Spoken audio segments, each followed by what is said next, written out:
Olá, seja muito bem-vindo ou bem-vinda ao Clube de Cinema de Duas Portas. Eu sou Bruno Albuquerque. Eu sou o Fernando Imperator, muito obrigado por me receber aqui. Mas o Fernando Imperator da onde? Sou o Fernando Imperator do Conacine, Congresso Nacional de Cinema. O que é o Conacine? É um lugar que a gente tem um monte de palestra legal, inclusive a gente tem 3 palestras suas já. Duas Palestras muito boas do Bruno lá dentro. Uma sobre Drive, que é um filme que ele ama e que ele fez dissecou o filme total, assim, de um jeito genial. E outra sobre a linguagem cinematográfica e tal, muito bom. E dos Bons Companheiros também, um canal, né? Sim, também são os Bons Companheiros, um canal que tá meio parado, mas vai voltar. E que a gente fala sobre cinema há 4 anos no YouTube. Aliás, pelo menos eu conheci o Clube de Cinema das Portas porque a gente fez um vídeo que deu muito certo, só que o seu vídeo deu muito mais certo que o nosso, que é do Homem Duplicado. E a gente ficava meio que concorrendo, assim, com esse vídeo. Muito legal. Eu vi o canal e falei, cara, que animal. Comecei a seguir e depois te convidei pro Conacine. Pois é. E a gente agora tá aqui.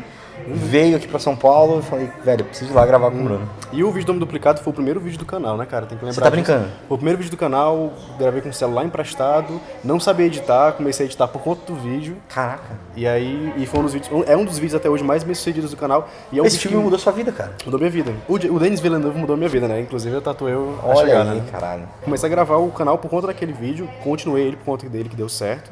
E foi o primeiro vídeo do canal de todos, assim. Você vê que a vinheta é péssima, a trilha sonora é péssima, a gravação do áudio é péssima, mas o conteúdo tava ali. Você vê quando o conteúdo é bom, né? Isso a gente já pode aplicar pro cinema também, né, Exatamente. cara? O conteúdo que a galera queria ver tava naquele vídeo, né? A galera queria entender o filme, não tinha compreendido e tinha lá eu coloco explicação no título, né? Eu queria até falar isso no canal, nunca tinha tido a oportunidade.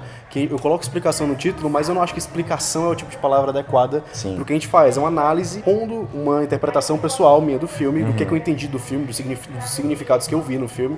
Inclusive o próximo é do Demônio de Neon, do Nicolas Winding Refn, que é o mesmo diretor do Drive. Animal. Então, aí depois eu fiz vários outros, como você já deve saber, né? Vocês acompanham o canal. Acho que o Bruno vai ser reconhecido no Brasil como o grande expert no Refn. Tomara. E não é difícil, cara. Pois é, quase ninguém gosta do cara.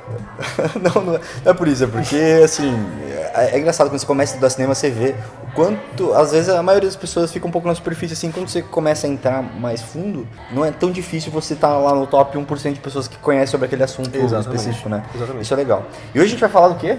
Sobre como aprender cinema, como é que a gente faz, como é que a gente fez pra aprender cinema. Muita gente me pergunta, muita gente manda mensagem lá no Facebook do Clube de Cinema, o link tá aqui embaixo pra você curtir a página. Muita gente manda mensagem lá, Bruno, como é que você aprendeu cinema? Bruno, qual livro que eu leio pra aprender? E eles falam, inclusive, assim, é a tua interpretação, como é que eu pego o jeito que tu interpreta os filmes. Aí é uma pergunta muito difícil de ser respondida, porque são muitos elementos. Pra quem não sabe, eu tenho um canal há quase 3 anos, né? Eu criei ele em julho de 2014.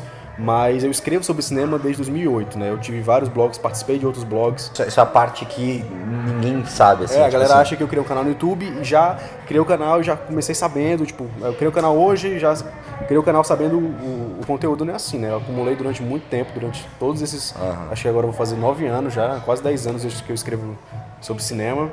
E foram cursos, foram filmes que eu vi, olhares que eu treinei, que eu não tinha esse olhar treinado antes de ver e tal.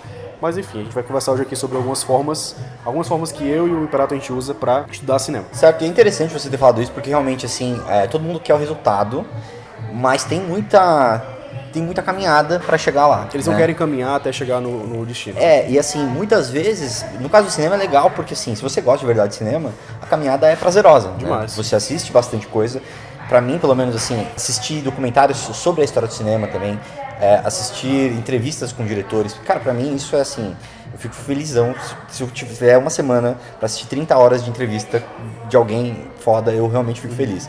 Então, assim, hoje eu consigo, eu transformei isso no meu trabalho, né, lá no Conacine a gente faz análise desse tipo, por exemplo, uma das últimas palestras lá foi o Lições de Cinema com o Francis Ford Coppola. A gente já fez uma vez um com o Scorsese, um com o David Lynch. É basicamente assim, eu assisti 30 horas de entrevista dele e fui pegando os pedacinhos mais, assim, que ele dá sacadas foda de cinema, coloquei isso em 1 hora, assim. Então, isso é parte de toda a caminhada, que também inclui assistir os filmes, também inclui saber o que olhar nos filmes. Exatamente. Né? Porque uma das coisas que é interessante, assim, eu acho que toda arte tem um pouco disso.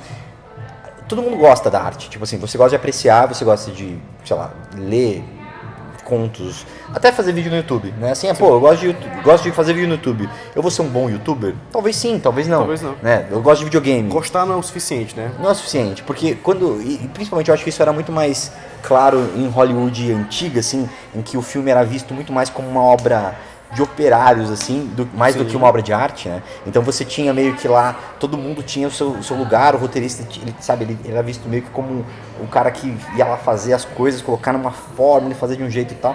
O diretor era meio que assim, o cara tinha sido contra a regra antes, o John Ford foi contra a regra no começo. E aí, com o tempo, a gente foi trazendo uma erudição maior pro cinema. Sim. E aí eu acho que perdeu-se um pouco também dessa questão da técnica, né? Mas a questão de como estudar cinema, por onde você acha que deveria começar, assim? Como aconteceu comigo, né, cara? Eu comecei já escrevendo, né? Meu pai chegou pra mim e falou, cara, cria um blog aí na internet pra tu ganhar dinheiro, Seu colocar pai? anúncio. Foi, meu pai falou, ganha dinheiro com a internet, faz anúncio aí no teu blog e tal. Escreve sobre o que tu gosta. Meu pai, vai escrever sobre o quê? Claro que tu vai escrever sobre cinema, né? E aí comecei a escrever sobre cinema, porque meu pai queria ganhar dinheiro com a internet. E aí eu peguei gosto naquilo. E eram críticas péssimas. Era tipo assim, O Procurado é um filme bacana porque é um filme com cenas mentirosas, cenas loucas. Eu escrevi qualquer coisa. Eu tinha 12 anos de idade, né? Eu tenho 21 hoje. E aí eu comecei a escrever... Você crítico de cinema desde os 12 anos Desde os 12 anos de idade. Caralho, velho. E aí eu comecei... E eu posso falar isso porque eu comecei já escrevendo crítica, né? Uhum. Eu não quis estudar nada. Naquela época o meu filme favorito era Transformers. Mas... eu escrevi sobre cinema, via filme, só via os filmes que chegavam até mim pelo cinema, pela tela quente, esse tipo de coisa, né? E aí, depois de um tempo, acho que um ano depois, eu comecei a perceber que eu comecei a descobrir críticos de cinema, comecei a ler as críticas do Omelete, comecei a ler as críticas do Pablo Vilaça, eu vi, poxa, o que eu tô fazendo aqui não é nem um pouco legal, né? Tudo bem. E eu nem enxergava assim, não, porque eu sou moleque, eu posso fazer isso. Não, eu nem pensava nisso, eu já pensava, tá errado, eu tenho que aprender isso aqui. Como é que eu vou aprender? Eu comecei a ler críticas, e a ler muitas críticas, e comecei até a perceber as diferenças entre uma crítica, por exemplo, do Omelete com a crítica do Vilaça, por exemplo. Que a do Omelete, não querendo diminuir o trabalho dos caras, mas eu não acredito que seja uma crítica. Para mim está mais para uma resenha do que para uma crítica propriamente dita. Porque para mim a crítica, ela primeiro incentiva o debate, segundo, ela te faz aprender sobre cinema, e terceiro, eu não sei se tem terceiro, acho que não. E eu queria fazer isso pra mim, e eu comecei a procurar caras que faziam isso. Não depois do Vilaça, foi atrás do Roger Ebert, que era o cara que inspirou o Vilaça. Por aí foi. Então foi muito tempo lendo críticas, e através das críticas que eu lia dele, onde ele dava 5 estrelas, 4 estrelas, eu lia os motivos que ele julgava aquele filme ser bom, eu ia lá e assistia aquele filme bom. Assim como eu também fazia isso com os filmes ruins. Por exemplo, o próprio Transformers, que eu era apaixonado, quando eu vi a crítica do Pablo, do primeiro, que ele falou mal do filme, eu, poxa, o que tem de errado no Transformers? Eu adoro Transformers. E aí eu fui rever o filme, poxa, o cara tá certo, entendeu? Eu peguei a crítica dele, reli pouco tempo antes de ver o filme, já tinha lembrado de algumas coisas, tipo, pô, isso aqui ele tá falando a verdade, tipo, isso aqui faz sentido e tal. Mas quando eu revi o filme, tudo se completou. Tipo, o que ele falou, ele me transmitiu um conhecimento que eu não tinha sobre o cinema, ele mudou a minha visão de cinema a partir dali. Assim como o Roger Ebert. O Roger Ebert, inclusive, eu costumo pegar, até como tu falou de pegar entrevistas, é muito bacana você acompanhar essa galera, não só pelo trabalho dele, mas também pelas entrevistas que eles dão, as conversas que eles têm, esses materiais extras que eles disponibilizam na internet. E o Roger Ebert, ele tem uma frase que mudou totalmente minha visão de cinema, que o cinema não é o quê, é o como. E, tipo, pra mim era assim, um filme... aquele filme é clichê, pô, então é ruim. Não necessariamente. Por exemplo, o Avatar é um filme que eu gosto, é um filme que tem uma estrutura idêntica ao do Pocahontas, extremamente clichê, mas é um filme que eu gosto, é um filme que eu consigo enxergar. Eu também gosto muito de diferenciar essa questão do gosto pessoal da crítica. Eu gosto pessoalmente, eu me divirto com o filme, mas eu também sei reconhecer todos os méritos dele, é um filme muito bem realizado, por vários motivos, enfim. E foi através disso, cara, lendo muito crítica e escrevendo muita crítica, né? Eu não sei quantas críticas eu escrevi, lá no canal já tem quase 150 vídeos, né? Incluindo críticas, incluindo análises, incluindo explicações, incluindo várias coisas, né?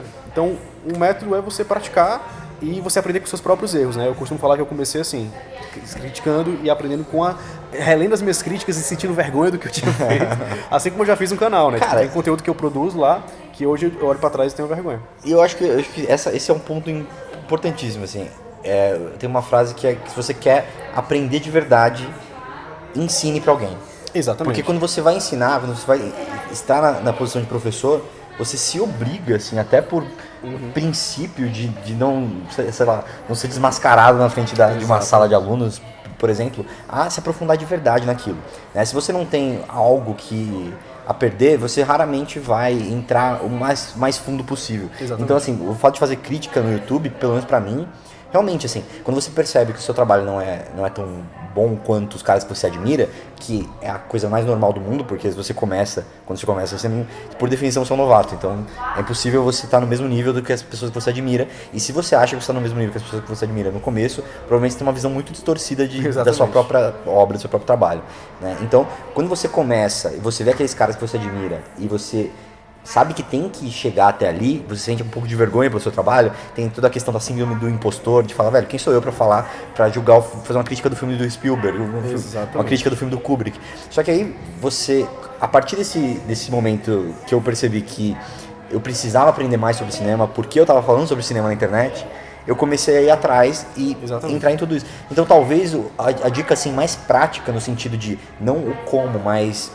você vai descobrir o como se você tiver uma motivação. Tipo, você primeiro joga o chapéu por cima da cerca, você vai arrumar um jeito de pular porque você quer o seu chapéu de volta. Então, eu acho que é interessante isso, até começar um blog ou fazer alguma coisa. Uma coisa que você nunca tinha pensado, mas eu acho que é o melhor jeito de aprender.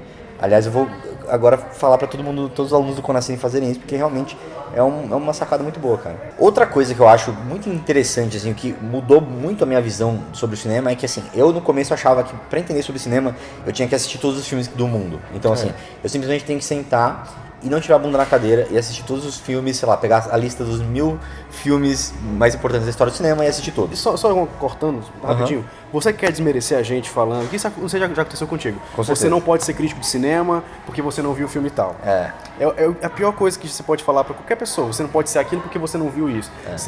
Enfim, eu não vou nem entrar nos méritos de falar o porquê que isso é errado, mas enfim, isso é uma visão completamente preguiçosa, basicamente, de tipo, entender que nem todo mundo é capaz de ver todo o filme, e que nem todos os filmes que você que está reclamando da gente, você não viu todos os filmes. Tipo, tem filmes que, por exemplo, falando pra mim uma vez, inclusive eles falam de filmes bem bizarros, por exemplo. Você já viu A Órfã? Não vi A Órfã. Então você não pode ser crítico de cinema. Você viu 12 Homens e uma Sentença? Não vi 12 Homens e uma Sentença. Você viu, sei lá, Quanto Mais Quente Melhor? Não vi. Você viu O Encoraçado Potemkin? Não. Você viu A Viagem à Lua? Não. É muito relativa. Ela pode até, inclusive, entender mais de cinema do que eu. Sim. E pode transmitir mais conhecimento do que eu, mas esse julgamento é totalmente errado. Mas enfim, eu não queria te cortar. Não, mas cara, é um ponto muito importante porque eu acho que é um dos grandes mitos, assim. E isso traz outra lição muito grande, que é assim, se você for esperar ter o conhecimento perfeito de cinema pra começar a falar sobre cinema, você nunca vai falar sobre cinema. Exatamente. Porque, cara, primeiro assim, quantos anos você tem agora? 21 anos, cara. Imagina um crítico de cinema que tem 60 anos. Primeiro que ele assistiu todos os filmes que hoje são clássicos no lançamento. Então, assim, é óbvio que você não vai assistir os 30 ou, sei lá, os 50 filmes mais importantes de 1987. Mas o cara tava lá e ele ia no cinema, ia em toda a cabine e assistiu, né? Então, assim, é óbvio que o conhecimento dele vai ser muito maior, inclusive sobre muitos filmes piores do que a gente tem. Porque, assim, a gente hoje, aqui em 2017, você filtra toda a história do cinema. Então você pega os melhores filmes da década de 20, os melhores da década de 30 e tal. Se você tivesse lá assistindo todos, muita gente fala assim, não, porque os filmes de hoje são uma porcaria, filme bom era nos anos 70, nos anos 60. Cara, coisa não faz o menor sentido. Não faz o menor sentido. Tipo assim, tem 30 obras-primas, sei lá, que seja 50 obras-primas dos anos de 1960 a 1969. Tem. Só que, beleza, tem mais outras 800 que são uma bosta, os filmes são ruins. As pessoas não percebem também que isso funciona pra galera que fala mal do cinema nacional. A galera fala, o cinema argentino é fenomenal, só tem filme foda. O cinema nacional são 2, 3 filmes fodas. Na verdade, a gente vê todos os filmes fodas da Argentina. A gente não sabe os filmes argentinos que são ruins. Eles não veem um SOS Mulheres ao Mar, eles não veem um Qualquer Gato Vira-Lata, eles veem Cidade de Deus, eles veem, sei lá, um recente que eu gosto muito, que é meu filme nacional favorito, Saneamento Básico, o filme. Eles veem, o que mais? Eles veem Um Lobo Atrás da Porta, do Fernando Coimbra. Eles veem esse tipo de filme, eles não veem Até que a Sorte nos Separe, entendeu? Sim, E eu acho que isso vale pra tudo, assim. E quando você entende que é impossível você assistir todos os filmes, só o Chaplin tem 90 filmes, então assim, pra você... Velho, você vai assistir todos os filmes de todo mundo, beleza, boa sorte. Tipo, o Bergman soltava um filme por ano durante... O Woody Allen, por exemplo, né? Woody Allen, 50 filmes já? A Joyce Pais, que é uma amiga nossa, do Cinemascope TV, cara, ela sentou e assistiu todos os filmes do Woody Allen. Quantos críticos fizeram isso? Assim, é raro, né? Eu sei que você tenha visto ao longo do tempo, enfim. Eu mesmo sou muito fã do Hefner e não vi todos os filmes do Hefner. Pois é, e não são nem 50, são tipo 10, 15. E aí uma das coisas interessantes, então, assim, esse é um mito de que você tem que assistir todos os filmes do mundo pra ser crítico, né? Ou pra aprender sobre cinema. Ou pra simplesmente gostar de alguém, por exemplo. Eu virei fã do Tarantino quando eu vi Cães de Aluguel. Eu só tinha visto Cães de Aluguel e Pulp Fiction. Não tinha visto mais nada e já virei fã do cara. Entendeu? Exato. É normal isso. Não, isso é verdade, assim, até, enfim, é um desses mitos que tem, e cara, é óbvio, assim, Hitchcock tem 50 filmes, sei lá, foda você, tem filmes dele que nem tem, né, que tipo, foram perdidos na história. Perdidos, justamente. O Hitchcock tem uns 10 filmes mudos que ninguém nem nunca viu.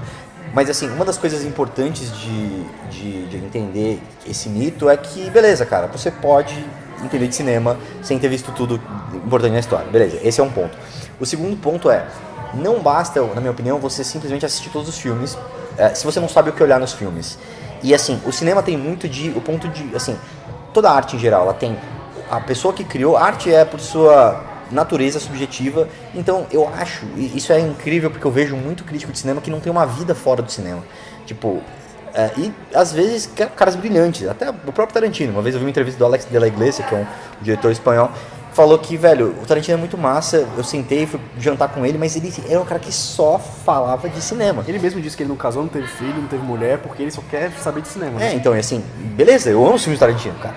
E eu acho que, assim, é uma dádiva isso pro mundo, né? Ele conhecer tanto de cinema e saber condensar isso, transformar do jeito maluco da cabeça dele e transmitir pra gente. Só que aí, o crítico, por exemplo, o crítico que só senta e só assiste filme todo dia, da hora que ele acorda, da hora que ele vai dormir, muitos artistas, tipo, você tem que ter vivido pra você absorver muita coisa. Inclusive tem uma entrevista muito foda do Vicente Cassel. Vicente Cassel. Tem uma entrevista dele muito foda que ele fala justamente isso. Ele fala que ele às vezes aprende muito mais sobre atuar indo na padaria, comprar um pão, conversando com um amigo dele sobre política, do que ele estudando a atuação, do que ele vendo o filme. Inclusive a gente pode até deixar na descrição um link pra essa entrevista, que eu não tenho, mas eu vou encontrar. Então se você quiser ver a segunda parte desse vídeo, vai lá no canal do Imperato, o link tá aqui embaixo, é só você clicar pra você se inscrever no canal dele e receber o vídeo assim que ele sair. Ele deve sair logo depois que esse aqui também estiver online, beleza? Então valeu, até o canal do Imperato. E se você quer entender um pouco mais sobre cinema, eu tenho, o que eu faço é falar sobre cinema também, né, e principalmente explicar um pouco mais essa parte técnica do cinema para muita gente que quer aprender. Então a gente tem lá, se você entrar no link que está aqui embaixo, que está aparecendo aqui em algum lugar, eu tenho lá 3 palestras do Clube Conacine, que é um lugar fechado para assinantes, mas eu tenho 3 palestras grátis para você, que vai entrar lá e vai ter acesso a essas palestras de graça, incluindo uma palestra do Bruno. Olha aí, rapaz. Que é uma das melhores palestras que tem lá dentro. Que é a do... Que é a palestra sobre uma introdução à linguagem cinematográfica. De novo, Bruno, muito obrigado pelo convite aqui, cara, fico feliz de ter vindo aqui te encontrar. Massa. E a gente se vê lá no próximo vídeo. Próximo vídeo. Vai lá, clica no link aqui embaixo pra você ver o próximo vídeo.